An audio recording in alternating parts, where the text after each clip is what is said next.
Hi, I'm Fran Lucken. I'm Chief Creative Officer of Grey Africa. Hi, my name is Karabo Songo, and I'm the founder of Olive Communications and Media Group. Hi, I'm John Davenport. I'm an ECD at Island Davenport. Hi, I'm Debbie Danheiser. I'm Head of Broadcast at Ogilvy Johannesburg. Hi, my name is Olisa Jeshana. I'm the Executive Creative Director at Joe Public.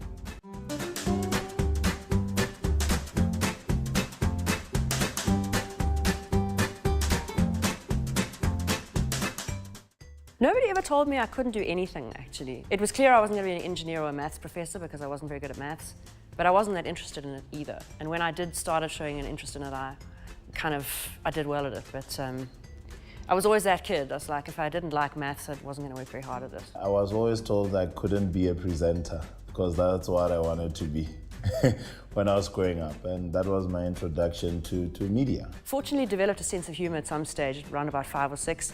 So it kind of helped because I was able to, I don't know, life's a lot easier when you can laugh at yourself. I always figure you should laugh at yourself because everyone else is, so. The one thing I was always told I couldn't do was maths, and they were right. I was too overactive. I think that, over and above academically, I was quite active in terms of sports, but because of my physique, I couldn't exactly pursue sports, but I was quite passionate, especially swimming. Growing up, my parents moved around a lot, so I went to many different schools. I think I went to about 10 different schools. So I was always the new kid trying to fit in, which was hard and was often a challenge because it was different schools on different continents, different countries. But what is funny is how that teaches you to connect with people, different kinds of people in different situations. So I think like many of the things that are hard for you teach you things that you need to know and valuable skills. The one thing I was told I couldn't do was to come home late. I hated school as a child. I hated going to school. I never worked at school. I just felt it was the bane of my life. And only when I started working did it was amazing. I worked like such long hours, so hard, because it was rewarding at the end of the day. But it's interesting, I think I told myself that there was quite a lot that I couldn't do.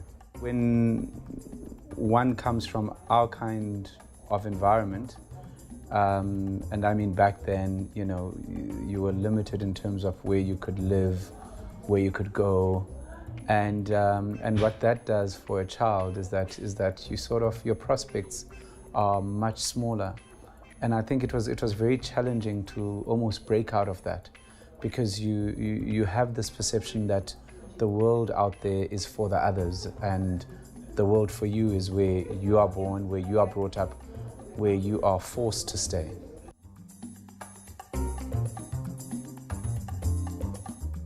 The advertising bug hit me when I moved to Johannesburg full time because I'm from Mokopane in Limpopo, and I got much closer to the industry, and meeting and understanding people from the industry and seeing that it's actually a real job with real avenues and a space to grow. Started studying history, and I wanted to be a lecturer and an academic, and then I found that I just got too bored, that my ADHD meant that I couldn't that I couldn't study the Portuguese community of Maitland for 4 years, that I needed to do short, exciting projects, so advertising was perfect for me. I remember when TV came to South Africa, and at the beginning there wasn't any advertising on TV. So we got TV, and it was like for 2 hours a day, and there was no advertising.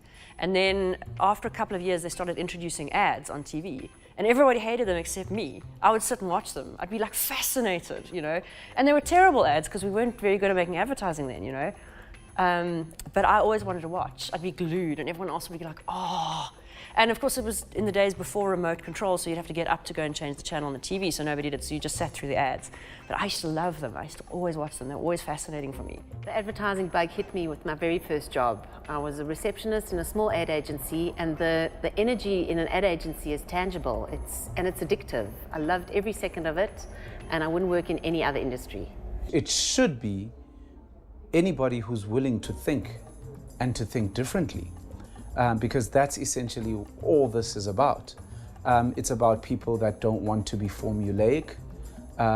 people who are excited by the challenge of something completely new from one day to the next. And I think everyone has the ability to do that inherently.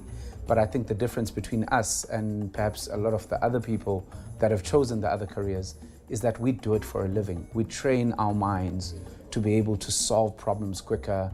And therefore, that's why we are often called creatives. I feel that, everyone's creative, but the difference is you have an opportunity to train your mind and hone that skill. I mean, the ideas that hit my desk every single day are just like better than the next. I just can't believe that people think the way they do. And I think people in advertising are brilliant. The type of people that the advertising industry attracts is really people from all kinds of backgrounds. I used to think that it was only marketers who have studied the art professionally. It attracts almost people who've tried other things and it hasn't really worked out, because I don't think kids start off going, wow, I want to be in advertising when I'm older. It's just the kind of thing you end up doing, that specific kinds of people end up doing, and it's the perfect home for those people. This is a vocation. You've got to be able to see beyond just your ego. If I got a script rejected, I would write 10 more. If 5 of my lines were wrong, I'd write 50 more.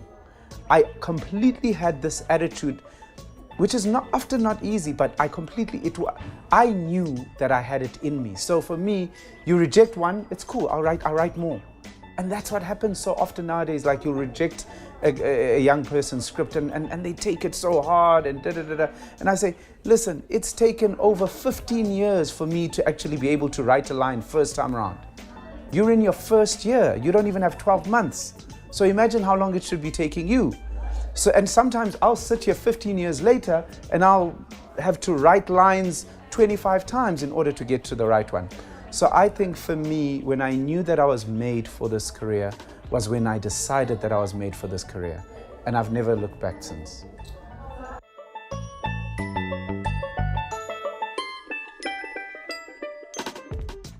Life is about the decisions you make every day. My story about AAA is really a story about opportunity and how it doesn't always come in the form that you expect it to. I had a lot of fun there.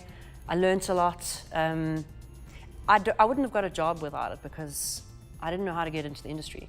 And I'd never done copywriting, so I had a degree in English, but I hadn't. So for me, it was valuable because I got into the industry. I learnt about how the industry works. I knew some of the executives at Saatchi & Saatchi at the time, and they gave me credentials of schools to go for. And AAA came out tops.